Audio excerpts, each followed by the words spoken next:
kitabo ekyabo abagenda mu kufa. Kale abooluganda nga tutambula jjukira nno ffenna tutambula tuluubira kutuuka mu maaso g'oli, tuluubira kubeera mu ntebe, kubeera kumpi mu maaso ge ng'atugamba nti no mwana wange weebala okulwana. Kale obulamu bwo buno engule yiino ey'obulamu obutaggwaawo, abooluganda awo wetulwanirira, wetuluubirira okutuuka. Naye bw'oba waakutuukawo jjukira nti nno waliwo ekitabo mw'oteekeddwa okubeera. Waliwo ekitabo mw'oteekeddwa okubeera, erinnya lyo mw'eriteekeddwa okuba nga lyawandiikibwa. Kyokka ate erinnya eryo bwe liwandiikibwamu ng'okyali mulamu, tomala kufa. Ne balyoka bagamba kale ali wali. Nedda, bw'omala okufa oba olindiridde lunaku luli lwokka lwagenda okusalawo nti watambula bulungi, kale ogwanira engule eno. Zabbuli eya 21 olunyiriri olw'omwenda. Zabbuli 21 olunyiriri olw'omwenda n'ayongerako nti olibafaananya ng'ekikoomi ekyaka mu biro eby'obusungu bwo. Mukama alibamira mu kiruyi kye n'omuliro gulibalya. Nti owooluganda ate bw'onooba tokolifayinga, bw'onooba tosaanidde kubeera mu abo Katonda bayagala, mu abo abasazeewo okuyimirira nga Katonda bw'asuubira bw'oteekeddwa okuba, ng'asala omusango ku kiseera ekyo.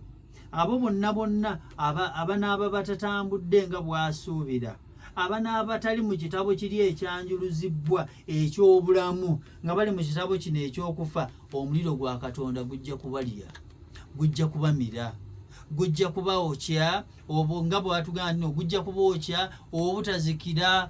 Owooluganda weeteeseteese, olaba n'omuliro gwa kaakano nga munnange bakutaddeyo akagalo bwe kati ng'oli alemezaayo ne bwe baddakiika emu, owulira nga wenna osiriira, wenna nga oggwerera. Ate olwo omuliro gwa Katonda ogwo, omuliro ogutazikira, omuliro ogutaggwaawo bwe gunajja gy'oli, onoobeerawo otya, onoomalako otya. Naye Katonda atuwadde ekiseera kino nti nga tuwulira ekigambo kye nga kitubuulirwa buli lunaku, buli ssaawa ku Namirembe FM, nti osobola okufuna omukisa, osobola okudda gy'ali, osobola okwenenya, osobola okwekuba mu kifuba. Owooluganda amampaati gonna g'olina, amalala gonna g'obadde olina, ne weenenya mu maaso ga Katonda, olwo nno n'alyoka akufuula owuwe, n'akulera okufuula omuntu ow'enjawulo. Zabbuli 68:17 n'agamba nti amagaali ga Mukama bwe 12,000, ze 10,000, Mukama ali mwago, nga ku Sinaayi mu watukuvu.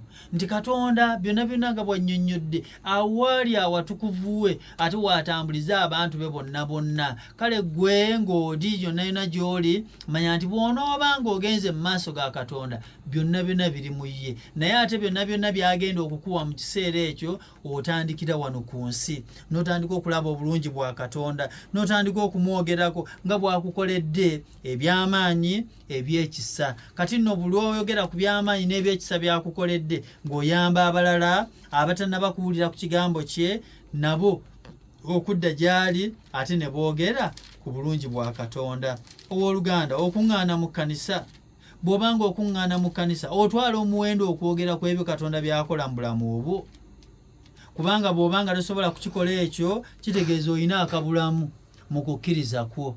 Buli lw'obanga otegedde Katonda era ng'otambula nga bw'asiima, ekimu ku bisooka ku byo kwogera ku bulungi bwe, kutegeeza ku bantu abalala ab'enjawulo how good Katonda oyo gw'osinza, gw'otendereza, gw'oweereza bw'ali gy'oli.